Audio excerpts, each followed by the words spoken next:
주여 치유하게 하소서라는 2024년의 표 그 제목으로 우리가 오늘 함께 은혜를 나누고 있습니다. 오늘 본문을 통해서 하나님께서 우리들에게 거룩한 존재에 대해서 이야기를 해주고 계십니다. 거룩하다라는 것은 완전하고 또 영원하고 또 순결하고 흠이 없고 거짓이 없는 상태를 의미하는 단어입니다. 거룩함은 그래서 하나님께 속한 속성이다라는 거예요. 우리는 연약하고 불완전한 존재이기 때문에 거룩함을 더군다나 온전하게 이루기란 거의 불가능하다라는 것입니다. 그래서 하나님께서는 우리를 거룩하게 친히 만들어 가시고 이루어 가신다라는 것입니다. 우리가 거룩한 존재가 될 수 있는 그 근거는 무엇인가? 이 질문에 지금 우리가 함께 답해 나가고 있습니다. 이 시간에는 흠없게 보존하기를 원하시는 그 하나님에 대해서 우리가 함께 생각해 보겠습니다. 우리를 흠없게 보존하시기를 원하시는, 어디부터 어디까지냐면 처음 시작부터 끝까지 영원까지 그렇게 흠없게 보존하기를 원하신다라는 것입니다. 흠없게 보존하기를 원하신다라는 그 말 속에는 어떤 의미가 담겨 있을까요? 우리는 흠이 있다라는 얘기가 돼요. 여러분, 상처 안 받고 살아갈 수 있으리라 생각하시면 안 돼요. 흠이 없게 보존하시고자 하시는 게 누구의 소원이세요? 하나님의 소원이시다라는 거예요. 우리의 삶에서는 상처가 항상 다가오게 됩니다. 흠을 우리가 가질 수밖에 없다라는 거예요. 흠이 있는 존재라는 의미가 거기에 담겨 있습니다. 우리는 상처받게 하지 않으시려고, 그래서 하나님께서 흠이 없게 보존하기를 원하셔서 하시고 싶은 것이 무엇이냐? 그게 이제 23절에 나옵니다. 23절 말씀, 그것이 어떤 것인지 무엇인지 함께 보겠습니다.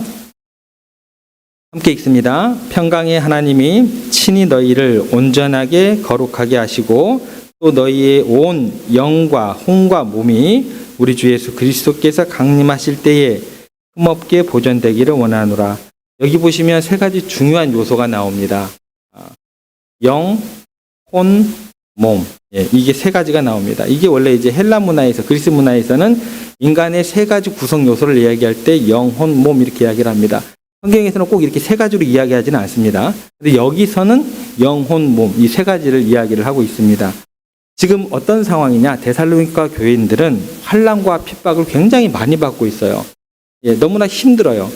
그러니까 이 사람들이 취했던 행동이 뭐냐면 영적인 것에 굉장히 관심을 많이 갖게 됩니다. 기도에만 집중을 하게 돼요.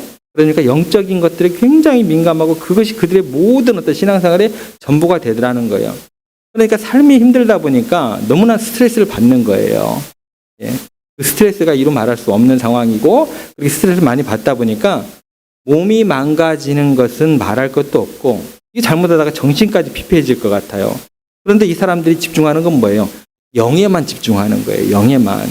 그러니까 바울이 보기에는 굉장히 지금 위험한 상황이에요.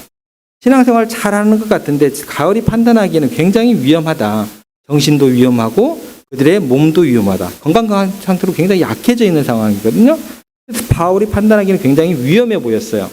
그러니까 뭐라고 얘기를 하냐면 주님 오실 날까지 영뿐만 아니라 혼도 몸도 흠없게 보존되기를 원한다고 누가 기도를 하고 있어요? 바울이 전심전력을 다해서 영뿐만 아니라 혼도 몸도 강건하게 보존되기를 원한다. 그게 하나님의 소원이다라고 정말 간절하게 기도하고 있는 그 장면이다라고 이해를 하시면 됩니다. 마찬가지로요. 우리들이 신앙생활을 하면서 우리도 예외함이 없어요. 영에만 집중하는 경향이 굉장히 많습니다. 하지만 하나님은요. 우리가 영과 혼과 몸이 멋지고 아름답고 건강하게 그렇게 완전한 모습이 되기를 원하신다라는 거예요. 먼저 우리의 영이 거룩한다라는 것은 뭘까요? 성령이 충만할 때 가능한 일이다라는 것입니다. 하나님의 성령으로 충만하지 않고는 우리의 영이 온전히 거룩해질 수 없다라는 거예요. 성령 충만한 가운데 우리가 하나님을 온전히 예배하면서 우리의 몸을 온전히 드리고 온전히 하나님을 경배하고 하나님만 높이고 하나님을 찬양하고 거룩하게 살아가는 것. 이것이 영이 거룩해질 때 나타나는 삶의 형태이다라는 거예요. 또 혼이 거룩해진다라는 것은 뭘까요? 혼이 거룩해진다는 것은 정신적으로 맑아진다라고 생각을 하시면 됩니다. 정신적으로 맑으셔야 돼요. 건강하셔야 돼요. 그래야지 우리가 하나님의 은혜를 기리고 하나님의 아름다움을 높여 찬양할 수 있고 하나님의 위대하심을 찬양할 수 있는 그러한 모든 활동들을 할 수 있게 되더라는 거예요. 성경에서 이런 사람들에 대해서 이야기할 때 단연코 등장하는 사람이 두 사람이 있습니다. 누굴까요? 한 명은 요셉이 될 것이고 다른 한 사람은 다니엘이 될 것입니다. 이 사람들이요, 영적으로 굉장히 민감한 사람들이었어요. 근데 그게 다였을까요? 그러지 않았어요. 이게 영적으로 민감했다라고 하면 이 사람들이요, 세상에서 정치 세력들과 함께 정치를 하면 안 돼요. 그렇게 쓰임을 받으면 안 된다라는 거예요. 근데 다니엘과 요셉은요, 영적으로 예민했던 사람일 뿐만 아니라 성령 충만함 가운데 그들에게 있었던 것은 뭐냐면 지혜가 충만하고 지식이 넓었고 모략이 가득했던 사람들이다라고 성경이 기록하고 있어요. 그래서 어떤 일이 벌어지게 돼요? 이방 나라의 왕들이 이와 같은 사람을 우리가 어디서 구할까? 지혜와 지식과 총명이 넘치니까, 모략이 넘치니까 이와 같은 사람을 어디서 우리가 찾을까? 이렇게 이야기하고 고백하고 그들을 등용할 정도가 되었다라는 거예요. 이게 뭐예요? 혼이 거룩해질 때, 정신이 거룩해질 때 나타나는 신앙인들의 모습이 되어야 된다라는 거예요. 그래서 하나님께서는 우리가 요셉과 다니엘처럼 지혜와 지식과 명철이 충만하기를 원하신다라는 거예요. 그래서 정신적인 활동, 문화적인 활동, 이것도 죄악시하면 안 된다라는 것입니다. 완전 노래를 부르더라도 세상적인 어떤 그런 가치관들만 담겨 있는 노래가 있습니다. 그런 것들은 안 되겠지만 좋은 클래식, 훌륭한 유행가들 충분히 부르실만 하다라는 거예요. 그런데 세상 음악은 다 나쁜 거야. 이건 옳지 않아. 그런 것은 없습니다. 그런 음악들도 누릴 수 있어야 된다는 거예요. 문학도 마찬가지고 예술의 분야에서도 우리들의 정신적인 활동이 왕성해지고 풍성해지는 그런 사람이 되기를 누가 원하세요? 하나님께서 원하시는 거예요. 그런 사람이 되기를 원하시지, 나는 영적인 사람이야 라고 하면서 영혼만 또랑또랑해져 가지고 맨날 귀신만 보고 이상한 소리 하고 그러면 안 돼요? 안 돼요. 전도가 안 돼요, 그러면. 그러신 거예요. 하나님은요, 영뿐만 아니라 정신이 어떻게 돼요? 균형이 잡혀 있어야 된다고 얘기해요. 이걸 제가 좋아하는 팀켈러 목사님 같은 경우는 센터 처치라고 해요. 센터 처치. 중심을 잡아갈 수 있는 신앙이다라고 얘기합니다. 균형 잡힌 사람을 원하신다라는 거예요. 우리가 맑은 정신으로 감정이 풍성해지셔야 돼요. 그래야지 우리 하는 찬양 가운데, 오늘 찬양 인도하시는 우리 집사님 감정이 풍성하시잖아요. 은혜가 되는 거예요. 그 표정만 보더라도. 그렇게 폭넓은 넓은 사람들이 되는 게 하나님의 뜻이지, 세상 것은 전혀 누리지마 하면서 모든 예술적인 것, 문화적인 것 차단하는 그런 사람은 하나님께서 원치 않는다라는 것입니다. 또한 뭐가 있을까요? 몸에 대한 이야기가 있겠죠? 하나님께서는 우리의 몸도 거룩해지기를 원하세요. 거룩해진다는 게 뭘까요? 강건해지셔야 돼요. 건강해지셔야 돼요. 제가 세종교회 청빙을 받고 난 다음에 했던 일이 있습니다. 뱃살 빼기. 저를 면접 설교하러 왔을 때 하고 처음 부임하고 왔을 때 하고 살이 많이 빠졌다고 놀라시더라고요. 제가 관리한 거거든요. 지금도 계속 관리하고 있습니다. 열심히 하고 있어요. 시간이 쫓기더라도 어떻게든 설교 준비와 함께 자전거를 타요. 그렇게 하고 있다라는 거예요. 그게 몸이 경건한 거예요. 거룩한 거예요. 성령으로 충만하지 않고, 앞에 두 가지가 있죠. 성령으로 충만하지 않고 혼이 막지 않으면, 정신이 막지 않으면 몸은요 바로 반응을 해요. 어떻게 해요? 추한 행동으로 연결이 됩니다. 자기 몸을 그냥 허랑방탕하게 방임을 하게 되더라는 거예요. 여러분들 신앙 좋으시면 관리하세요. 그러셔야 돼요.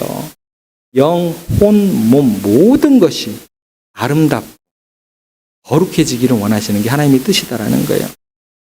몸이 한없이 영과 혼이 구조화가 되면, 어지럽게 되면 몸도 같이 따라가게 되더라는 거예요. 그렇다고 반대로 우리들이 신앙생활을 하면서 거룩한 존재가 된다고 할 때 오직 영적인 어떤 일에만 몰두하고 그것만 발달하는 사람을 하나님께서 기뻐할까라고 생각하면 안 된다라는 거예요. 영을 위해서 몸을 혹사하는 것을 원치 않으십니다. 하나님께서 우리의 고통을 원하시는 분이 아니에요. 몸도 흠이 없게 보존되기를 원하십니다. 이 부분에 대해서 정말 마음 가운데 깊이 담으셔야 돼요. 그래서 몸을 학대하면서 야, 나는 예수님의 십자가의 고통을 좀 느끼고 싶어. 고난주간에도 그러지 마세요. 예수님의 십자가의 고통을 좀 지신 것처럼 내가 좀 느끼고 싶어. 예수님의 고통을 느끼기 위해서 나도 십자가의 내 어떤 좀 못을 좀 박아야겠다. 절대 그러지 마세요. 내가 예수님의 희생을 기념하겠다. 내가 십자가에 달리겠다.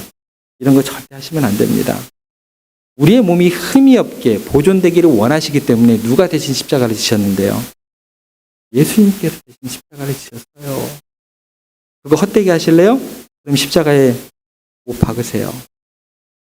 그런 법은 없습니다. 우리 몸이 흠이 없게 보존되기를 원하시기 때문에 우리 몸 대신 예수님께서 채찍에 상하시고 십자가에 못 박히신 거 아니에요. 왜 그 마음을 모를까요? 그런데 우리가 십자가에 또 못 박히면 예수님의 고난이 헛된 것이다라고 우리가 스스로 선포하는 것이 되더라는 거예요. 이 방법이 세상적인 종교의 전형적인 방법입니다. 옷 닦는 사람들이나 어떤 종교적인 열심을 내는 사람들을 보면 보행을 하면서 상상을 초월할 정도로 자기 몸을 어떻게 해요? 학대를 해요. 그것을 위해서 내 몸을 망가뜨리는 것이 당연하다고 생각을 하게 됩니다. 절대 우리 하나님 그런 하나님 아니십니다. 생각조차 하지 마세요. 우리의 영도 하나님께서 창조하셨고 우리의 몸도 하나님께서 창조하셨고 우리의 정신도 하나님께서 주신 것입니다. 그러니까 하나님이 이 모든 것들이 가장 완벽하고 훌륭하게 건강한 상태에 있는 것을 우리 하나님께서 기뻐하신다라는 것입니다. 정말 웃으세요. 기뻐하셔야 된다라는 거예요. 그 기뻐하시는 것도 우리 하나님께서 좋아하신다라는 것입니다. 그런데 반대되는 모습을 좋아하는 사람이 있어요. 누굴까요? 사탄. 그렇죠? 사탄은 하나님이 만드신 우리의 영과 혼과 몸이 그 완전함을 어떻게 해서든지 망가뜨리고 싶어 해요. 그 거룩함을 훼손시키고 싶어 해요. 그런데 반대로 하나님께서는 이 모든 것들이 골고루 아름답고 건강하게 성장하기를 원하신다라는 거예요. 이것을 그대로 누구에게 적용해 보시면 되냐면 예수님의 자라는 모습을 그대로 대비시켜 보시면 돼요. 누가복음 2장 52절에 보면 예수님께서 어떻게 자라셨는가가 거기에 정확하게 기록되어 있습니다. 한번 볼까요? 누가복음 2장 52절 함께 읽습니다. 시작. 예수는 지혜와 키가 자라가며 하나님과 사람에게 더욱 사랑스러워 가시더라. 이 말씀을 보시면 처음에 뭐가 나와요? 예, 지혜가 자랐다고 나옵니다. 이거는 뭐예요? 오늘 말씀드렸던 것처럼 혼, 정신 이게 자라야 돼요. 이게 자라야 돼요. 그 다음에 뭐가 자랐다가 나와요? 키, 뭐가 온전해지는 거예요? 건강하셔야 돼요. 자랄 때 잘하셔야 돼요. 체중이 늘을 때 늘으셔야 돼요. 예, 그러셔야 된다는 거예요. 그 다음에 뭐가 나와요? 하나님께 사랑스러워졌다라는 것은 뭐예요? 뭐가 자라는 거예요? 영이 자라는 거예요. 여러분들의 영성도 같이 자라야 된다는 거예요. 그 다음에 뭐가 나올까요? 사람들에게 사랑스러워지더라라는 건 뭐예요? 사회성. 교회는요, 울타리 쌓으면 안 돼요. 절대 그런 생각하시면 안 돼요. 예수님께서 어디 울타리를 쌓으면서 잘하셨어요? 사람들에게 사랑스러워지더라. 사회성도 어떻게 돼요? 잘하셨다라는 거예요. 이거 착각하시면 안 돼요. 굉장히 교회들이 이거 잘못 접근하게 됩니다. 사회성이 지금 발달하고 있는 거예요. 그러니까 온전하게 자라는 모습이 어떤 거냐? 정신도 자라야겠죠. 몸도 자라야겠죠. 영성도 자라야겠죠. 관계성도 자라야겠죠. 사회적인 관계성도 자라야겠죠. 이 모든 것들이 하나가 되어서 사회성이 좋은, 인간관계가 좋은 영, 혼, 몸이 건강한 사람은요. 교회는 대외적으로도 관계가 좋습니다. 세상을 적대시하지 않는 거예요. 잘못 생각하시면 안 돼요. 관계성이 좋아지는 거예요. 하나님과 누구에게요? 사람들에게 사랑스러워지더라. 그런 거예요. 그래야 전도가 되죠. 그래야지 우리 하나님 좋으신 하나님이라고 증거가 되는 거죠. 그런데 어떤 사람들은 신앙이 좋다는 것 때문에 세상과 아예 담을 쌓아버려요. 세상과 원수를 집니다. 앙칼지고 못되게 자기 혼자 거룩한 척하면서 사람들과 상종을 하는 그런 경우가 있는데 예수님이 사람들에게 어떻게 하시면서 잘하셨다고요? 사람들에게도 사랑스러워 가시더라. 사람들이 보시기에도 참 우리 예수님 사랑스러우시고 존경할 만하시고 옆에 모시고 싶고 그런 분이셨다라는 거예요. 이게 정상적으로 성장하는 그리스도인들의 온전한 모습이다라는 것입니다. 예수님께서는요, 신앙이라는 이름으로 우리를 바보 만들기를 원하지 않으세요. 신앙이라는 이름으로 상식적인 건강한 사람이 되기를 원하신다라는 것입니다. 여러분, 신앙이라는 이름으로 우리 자신을 주신 자유 가운데서 얽매이고 그렇게 학대하지 마시기 바랍니다. 그런데 중요한 것이 하나 있어요. 중요한 것이 뭐냐면 골고루 자라되 주도성의 문제입니다. 어느 쪽에 집중될 때가 있다라는 거예요. 필요할 때는 그쪽으로 우리의 온 에너지를 쏟아야 된다라는 거예요. 균형, 밸런스가 맞아져야 되는데 어느 쪽으로 더 부족한 것들을 채워야 될 때가 있다라는 거예요. 세월이 갈수록 영혼, 몸, 밸런스가 달라집니다. 이것을 잘 기억하셔야 돼요. 우리가 나이가 들면 들수록 어디에 우리의 시간과 물질과 에너지를 투자해야 되는가를 꼭 잊지 않으셔야 된다는 것입니다. 처음에 태어났을 때는 어디에 집중하게 될까요?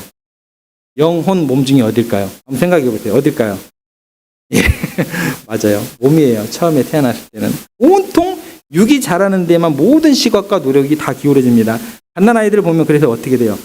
먹고 자고, 먹고 자고, 먹고 자고, 먹고 자고. 또 하나 있죠. 그게 뭐예요? 먹고 자고, 싸고. 이 세 가지입니다. 그죠? 온통 육이 자라는데 아이들이 집중이 됩니다. 물론 그 속에서 점점 자라나는 게 뭘까요? 같이 싹이 돋아나는 게 그때 뭐가 자랄까요? 정신이 같이 이제 따라가는 거죠. 그래서 그 아이가 자라고 사춘기가 되고 청년이 되면 점점 뭐가 예민해져요? 감수성이 예민해지고 정신적인 발달에 집중하는 그런 시기가 주어집니다. 아이들이 자라면서 음악과 미술 그리는 것을 그렇게 좋아해요. 저에게 그림 그리라고 하면 저는 짜증이 나요. 못 그리기도 하겠지만 저는 진짜 그거 싫어해요. 그런데 애들은요, 그림 그리는 것을 그렇게 좋아해요. 참 신기해요. 여러분들은 귀찮아하시지 않는가 봐요. 그림 그리는 거 좋아하시나 봐요. 저 같으면 굉장히 귀찮을 텐데 그리는 것 자체를 아이들은 즐겨요. 어떻게 해요? 정신이 같이 발달하고 있고 문화적인 소양이 같이 커나가고 있다는 증거가 됩니다. 그런 다음에 나이가 들면 어떻게 될까요? 50세 이상이 되면 제가 거기까지밖에 몰라요. 50세 이상이 되면 저도 그 여기에는 잘 모르겠지만 그러면 이제 어떤 세계? 영원한 세계. 육신도 한계가 있구나. 정신적으로도 한계가 있구나. 이제 내가 하나님 앞에 갈 날이 점점 다가오고 있구나. 그러면서 어디에 관심을 가지셔야 돼요? 영적인 것에 관심을 점점 더 기울이셔야 된다는 거예요. 밸런스를 유지하되 어디에 내가 집중해야 되는가? 시기와 때가 있다라는 거예요. 이게 풀리다라는 것입니다.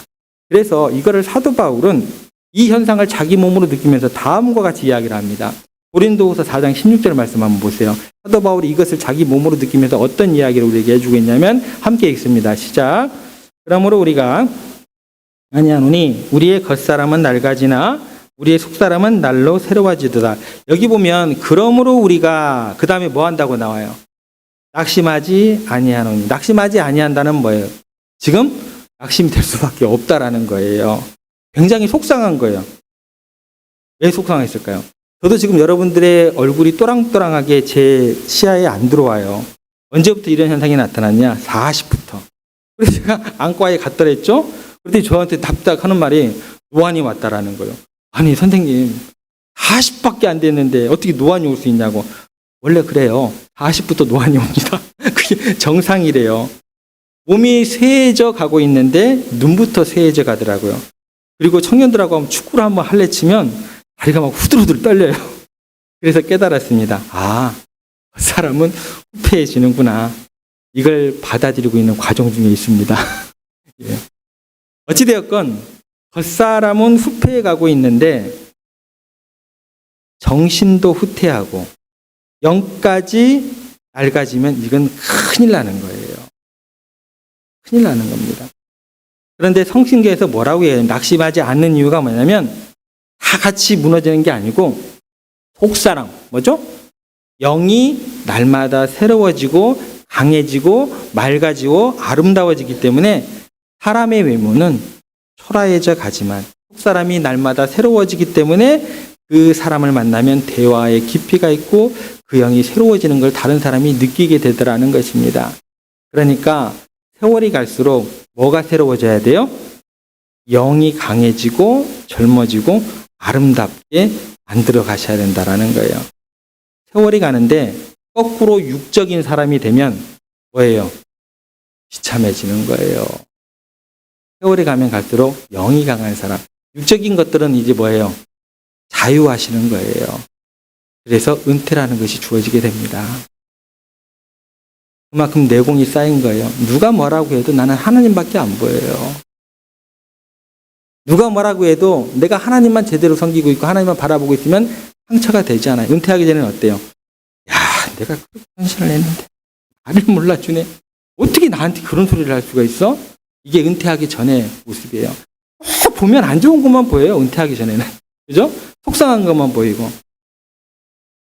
근데요, 나이가 들면 들어갈수록 우리는 영의 사람이 되는 거예요.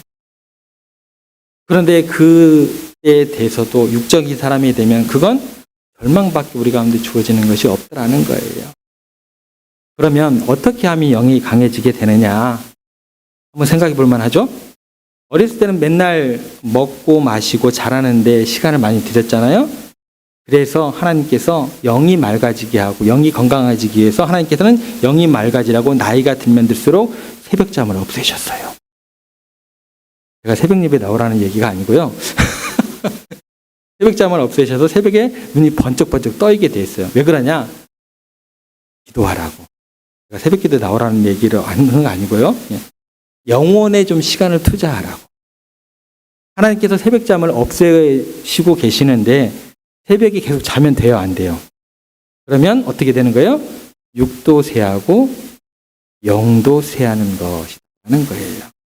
그러니까 하나님께 우리의 영을 맑게 할 수 있는 모든 조건을 그냥 자연적으로 만들어 놓으신 거예요. 여러분, 하나님께서 우리에게 주시는 신체와 정신과 영적인 흐름을 잘 읽으셔야 됩니다. 어디에 주도권을 둬야 되는가 잘 생각하시면서 예수 그리스도 오실 그때까지 영이 최고인 상태로 우리가 주님을 대면할 수 있어야 된다라는 것입니다. 여러분, 주도권이 지금 어디에 있으십니까? 온통 육을 위해서 옷을 사입는데 시간을 다 보내시면 안 돼요. 안 돼요. 적당한 거 사서 입으세요. 위아래로 양복 10만 원이면 됩니다. 네이버 쇼핑에서 10만 원이면 돼요. 제가 사이트 알려드릴게요. 예. 좋잖아요. 음식점 탐방하고 세월을 가는데 자꾸 입맛이 좋아지면 도리어 안 좋아지십니다. 몸이 병이 생기게 돼요. 세월이 가면서 입맛은 조금씩 없어지는 게 도리어 건강에 좋습니다. 그래야 몸이 유지가 돼요. 그만큼 우리의 활동량이 기초 생활 대사량이 줄기 때문에 우리가 아무리 운동으로 커버할 수 있는 그 양 자체가 예전만큼 되지 않거든요. 그러니까 어떻게 해요? 하나님께서 그래도 건강하게 딱 필요한 양만큼 먹을 수 있도록 그렇게 하나님께서 조절해 주시는 거예요. 너무 식욕 좋아지시면 안 돼요. 너무 거르지도 마시고 적당히 드시는 게 좋은 것입니다. 여러분의 영적인 수준이 어떻습니까? 우리 주 예수 그리스도께서 강림하실 때 가장 맑고 거룩하고 완전한 그런 영적인 상태가 되어야 한다는 것입니다. 이게 어느 때 가능하다고요? 영의 시작이 성령이 충만할 때. 영과 혼과 몸이 더 아름답고 건강한 사람이 될 줄로 믿습니다. 이 세 가지가 다 흠이 없게 보존되기를 주님께서 원하시고 계십니다. 언제까지? 영원까지. 주님 오시는 그날까지. 하나님께서 그래서 우리들에게 지금 어떤 것을 염려하고 계시냐면, 뭐를 우리들을 돌보기를 원하시냐면, 이 세상이 얼마나 우리들이 몸과 또 정신과 영적인 어떤 그런 문제로 인해서 상처받는가를 너무나 잘 알고 계세요. 그래서 뭐라고 얘기를 해요? 내가 치유해 줄게. 그래서 우리는 어떻게 기도를 해요? 주여 치유하게 하여 주시옵소서. 치유받게 하여 주시옵소서. 그래서 매 순간마다 주님 오시기까지 저를 흠이 없게, 우리들을 흠이 없게 어떻게 해요? 치유해 주시는 거예요. 너 부모에게 받은 상처 있지? 친구들에게 받은 상처 있지? 회사에서 받은 상처 있지? 그리고 네가 네 자신을 함부로 하고 포기했던 그런 것들 주님께서 보혈로 매일매일 새롭게 하시면서 씻어주기를 원하세요. 그렇게 흠이 없이 만들어주기를 원하신다는 거예요. 왜일까요?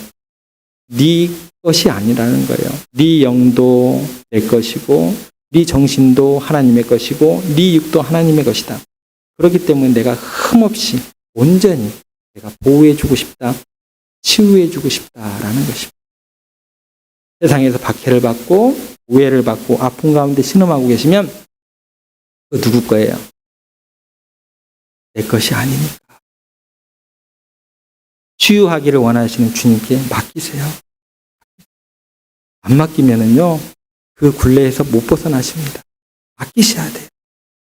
하나님의 것이니까 하나님께 맡기셔야 된다는 거예요. 다 치유하기를 원하십니다. 주님 오시기 전까지, 주님 오실 때까지 흠없고 완전히 거룩한 모습으로 우리들의 영과 혼과 몸이 보존되기를 원하신다. 그 말씀을 하고 계시는 것입니다. 우리들이 이 땅에 있는 동안 하나님께서는 그분께서 친히 우리가 온전하여지고 거룩해지고 흠이 없게 되기를 원하신다. 이 사실을 꼭 기억하시면서 우리의 기도 제목은 뭐요? 주여 치유하게 하소서. 영과 혼과 몸 모든 영역에 대해서 건강하고 아름답게 새롭게 거듭나면서 주님과 동행하면서 주님의 기쁨이요 자랑이 되는 우리가 되기를 하나님께서 기뻐하시고 성도들이 행복한 여러분들 되시기를 주님의 이름으로